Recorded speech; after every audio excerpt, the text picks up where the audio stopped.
Remember, we talked about how that Mystery Babylon, if it turns out that she's eschatological Jerusalem, well, then a temple that's rebuilt, perhaps in the early part of the week, by Judaism, and even owned and operated by Judaism, the Antichrist allowing it, will grow in wealth as she decorates herself the way the temple should be decorated, just like Herod's temple was very luxurious looking, very awesome in its appearance. But this temple should even outdo that one. All right, welcome to Eschatology, a biblical study of end-time events. My name is Ariel ben Lyman Hanavi. This is a study in end-time prophecy, and we're entertaining this idea that Mystery Babylon could very well turn out to be eschatological Jerusalem of the end times, the Jerusalem that enters into the 70th week of Daniel. This is Chris White's thesis from his book, Mystery Babylon, when Jerusalem embraces the Antichrist, and a look at Revelation chapter 17 and 18. Currently, we're reading through Revelation chapter 18, and we're down at verse 14. We're going to pick up the reading again in this part 2 of the second part of the video part 2. We're in week 13, but video 2 of this particular study. So follow along with me. You don't even have to have your Bible open. Just watch the screen. I've got it opened up for you, NASB version of Revelation chapter 18. Continuing. The fruit you long for has left you, and all things that were luxurious and splendid have passed away from you, and people will no longer find them. The merchants of these things who became rich from her will stand at a distance because of the fear of her torment, weeping and mourning. Remember, I said this is a repeat, saying, "Woe, woe, the great city, she who was clothed in fine linen and purple and scarlet and adorned with gold, precious stones, and pearls, for in 1 hour such great wealth has been laid waste." Remember, we talked about how that Mystery Babylon, if it turns out that she's eschatological Jerusalem, well, then a temple that's rebuilt, perhaps in the early part of the week, by Judaism, and even owned and operated by Judaism, the Antichrist allowing it, will grow in wealth as she decorates herself the way the temple should be decorated, just like Herod's temple was very luxurious looking, very awesome in its appearance. But this temple should even outdo that one. But then halfway through the week, the Antichrist is going to take over that place. I don't think he's going to destroy it just yet. He will defile it and kick the Jews out to some extent. Or maybe he'll just subjugate them and say, instead of worshiping God, worship me as God. And bring not animal sacrifices, but bring sacrifices of gold, silver, and precious stones, something like that. That's a proposal that Chris White is putting forth as a hypothesis. But either way, if it plays out that way, then basically we'll have this place where the Antichrist will be amassing this fortune. For what purpose?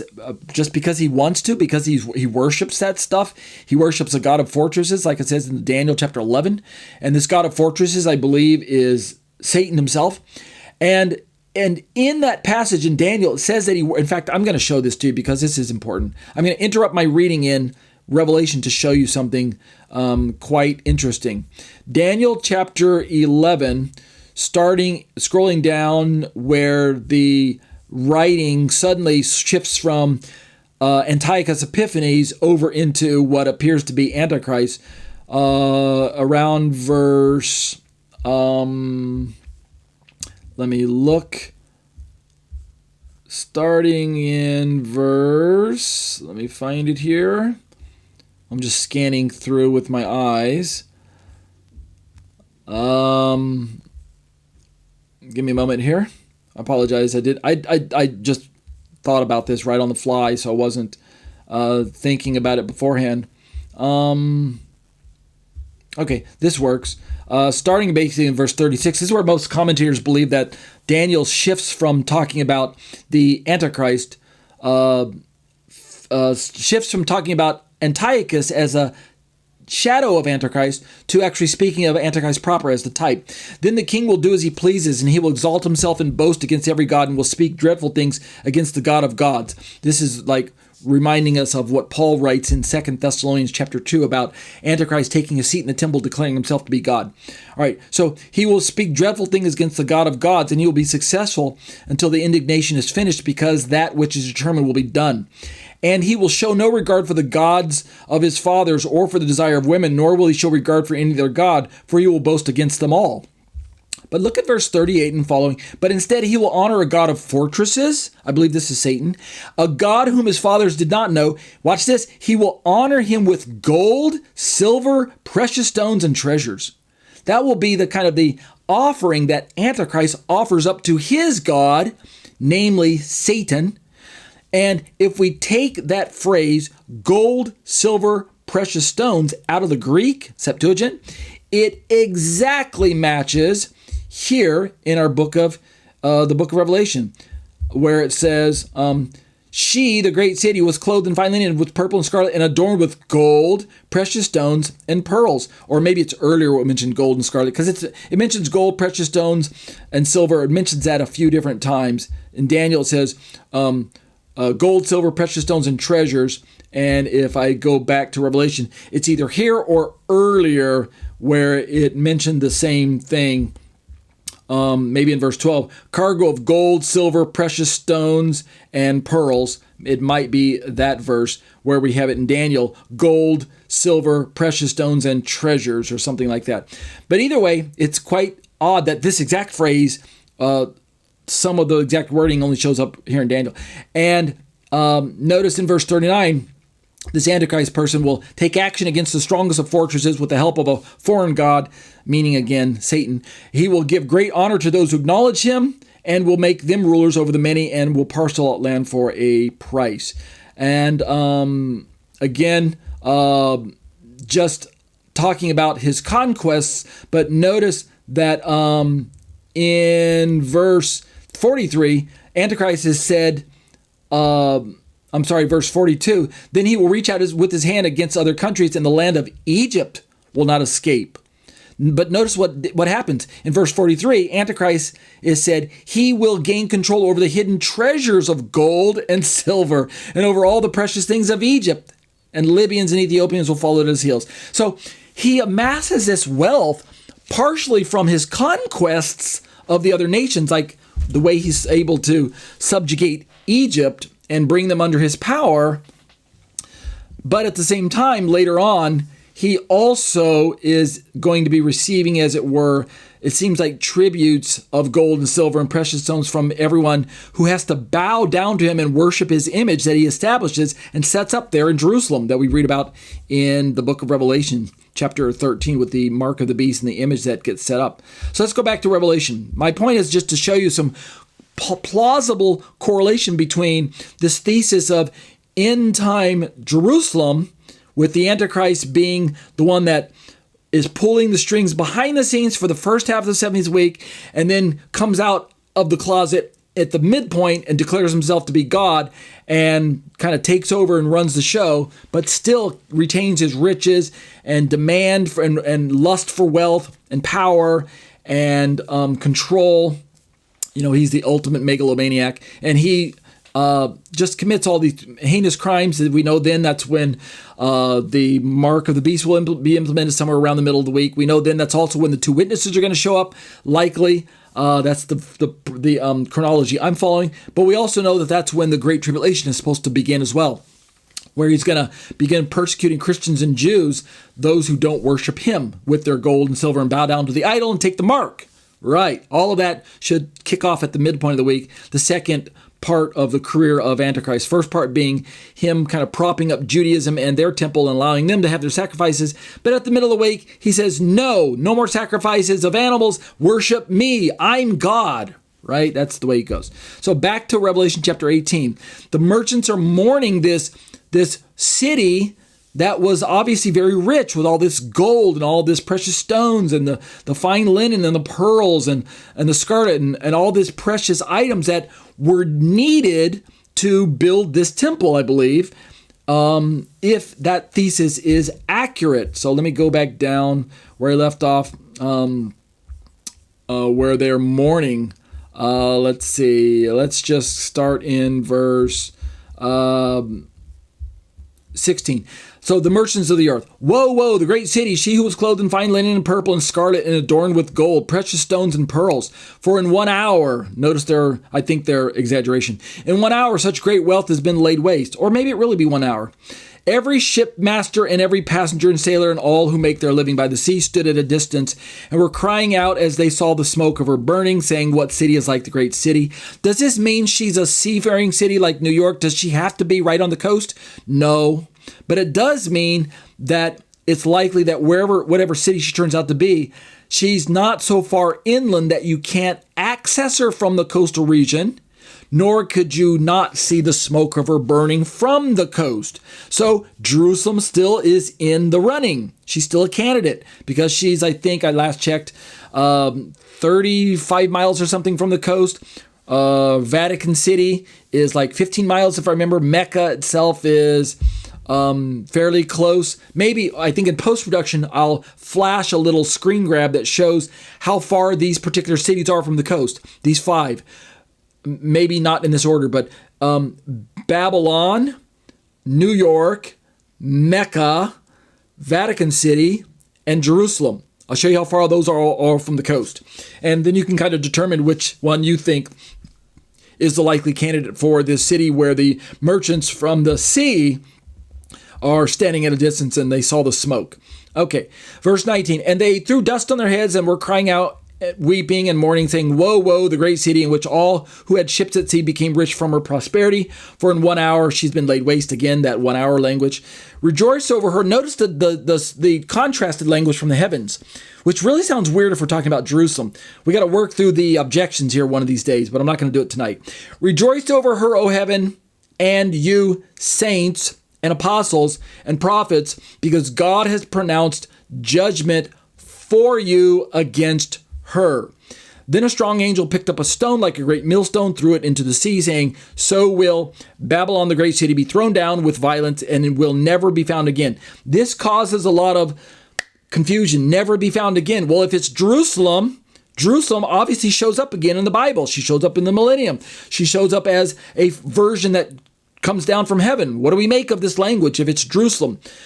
Ariel, I think your thesis is wrong. It can't be Jerusalem because she's never found again according to this prophecy, but Jerusalem does show up again. Ariel, your thesis is shot full of holes. It falls apart. Nope, not so quick. We'll work it out a little later. I just don't have time to do it now, but just trust me, there are ways to begin to see how this language of never being found again, the way the Bible does in some ways, it has this mystery aspect to it. At face value, it says one thing, but underneath the text, it might be saying something different, or there might be some near-far going on, or it could be prophetic hyperbole. There's a lot of factors that are at play often when we're talking about hugely symbolistic language like Babylon or like the book of Revelation uses, right? Okay. Verse 22, the sound of harpists, musicians, flute players, and trumpeters will never be heard in you again. No craftsman of any craft will be found in you again. The sound of a mill will never be heard in you again. I challenge you to look up what language John is borrowing from in the Tanakh. He's pulling from some of those sources that I mentioned earlier. Jerusalem, when she fell to Neo-Babylon in around 586 or so BC, some of that language shows up. Tyre, when God judged her. Babylon itself, Neo-Babylon, that was used by God to sack Jerusalem in the same time that I just mentioned. We also have the fall of some of the other just wicked cities who are victims to the day of the Lord casualties, that God lays waste to these cities that are part of the wicked Gentile nations that are lumped in together as part of God's day of the Lord judgment. We find a lot of language from the Tanakh that's just pulled directly over, that John just pieces together. In fact, I think he does this more than any other author, if I remember, perhaps maybe comparing to, say, the book of Hebrews. John pulls in heavily from the Tanakh. So let's keep going. Verse 23, and the light of a lamp will never shine in you again, and the voice of the groom and bride will never be heard in you again. For your merchants were the powerful people of the earth, because all the nations were deceived by your witchcraft. Again, some of that language isn't even talking to Babylon. Here in Revelation is Babylon, but in the earlier passages, it's either to Jerusalem or to Babylon or to Tyre or some combination stitching together of all three. That's why we can't just make this a cut dry, one-to-one correlation between there was someone in the Old Testament that was looking forward to the New Testament fulfillment, and now we have the fulfillment here in the New Testament, looking back at the Old Testament. It's not a one-to-one correlation. It's a kind of a patchwork, a kind of a quilted version. The book of Revelation represents like a quilt of patchwork from the Tanakh, where in the Tanakh there are multiple cities that are portrayed there: Babylon, Jerusalem, Tyre, Egypt, some of the Gentile nations, etc., etc. All of that language gets pulled over into the book of Revelation and applied to this final representational version of this beast empire. And that's where we can make sense of how this beast empire, this eighth beast empire, is a representation of really all the evil empires that came before it, or any cities that were playing the part of harlotry like Jerusalem did in the past. Okay? That's where we're making sense of it all. Verse 24, in the final verse, and in her was found the blood of prophets and of saints and of all who've been slaughtered on the earth. Wow, a cryptic verse if I ever heard one. Okay, we got about 15 minutes left in the study. I'm going to jump over to my study and just essentially read down through it. Or should I? Should I? Because I didn't even get past part 1. Let me look at part 1 and part 2. I think what I will do, because I don't want to rush it, otherwise I'm not going to do justice. I'm going to read down through part 1, and then we're going to stop tonight, and we'll close a little early. Basically, we did kind of a look at chapter 18, we read it through it, we jumped over to Daniel, and then we made some applications and some correlations, and that's about it. We didn't really get into my study, but so this is going to turn into week 13, video 3 and 4. So right now it's video 1 and 2 so far with this, what we're looking at. So let me read down through this part 1, and then we'll stop here. We will not read part 2 tonight. Part 1, we read Revelation 18, and this is kind of what I wanted to highlight as we're reading down through it. I wanted you to imagine that the angels are declaring judgment. It's not really John declaring judgment, it's the angel declaring judgment, which is God's perspective, obviously. The angels are doing God's work. So we looked at that. The kings mourning the loss of their adulterous partner. They don't care. They're obviously, when I say kings here, we're talking about the kings of the earth, not to be confused with the 10 kings who actually destroy Mystery Babylon. You have to follow the players. There are 10 kings mentioned in Revelation 17 who actually turn on the city and destroy her along with Antichrist. They, along with the beast, turn on the woman and burn her up and leave her naked. They destroy her. Those are the 10 kings who receive power for 1 hour, the power of the hour. The hour of power, they receive this power for 1 hour in Revelation chapter 17. But then in Revelation 18, the other kings, I think they're not these same 10, I think they're different kings, but they're called kings. They represent some of the other rulers and merchants. They are the ones who mourn the loss of their adulterous partner. Obviously, the 10 kings who helped destroy her in chapter 17, obviously, they don't mourn the loss because they destroy her. Hello. If they mourned her, why would they destroy her? It's their own fault. All right, so you guys can follow along with that. We also saw tonight that the merchants lamented the economic collapse, and that was why it was important to kind of single out some of the details. The sailors, they cried out over the sudden destruction of the city. Sudden destruction. Either it's a day or an hour, we don't know. I tend to think it's a day, but they call it an hour. And then lastly, we noticed in the chapter that heaven rejoices over God's justice. And this is really hard to understand if we're talking about Jerusalem, how that heaven could rejoice over the destruction of, wait for it, drum roll please, Jerusalem. That sounds weird.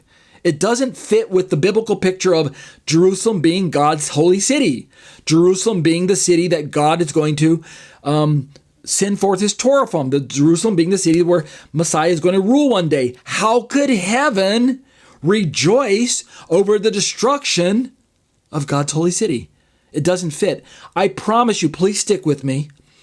I can help you see how it does make sense. But we have to understand the symbolic language, and we have to understand the way that God views spiritual harlotry, even though it's his people committing the spiritual harlotry.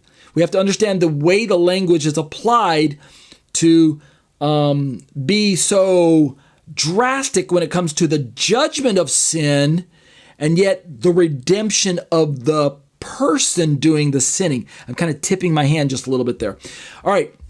And so basically, what we did in part one is we noticed that it's almost like a funeral dirge for a city, except heaven is singing a victory song, right?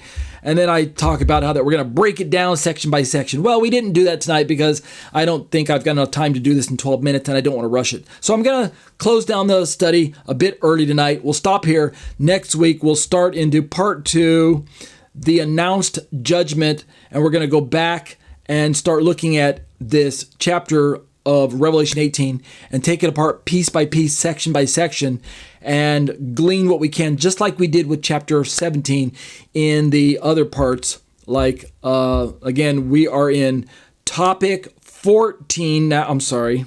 Yeah, we're in topic 14, Mystery Babylon discussion part 2. In topic 13, we looked at chapter 17 of Revelation, which represented weeks 1 through 4 in my study looking at Chris White's book. But we're going to stop here. That'll do it for Eschatology, a biblical study of end time events.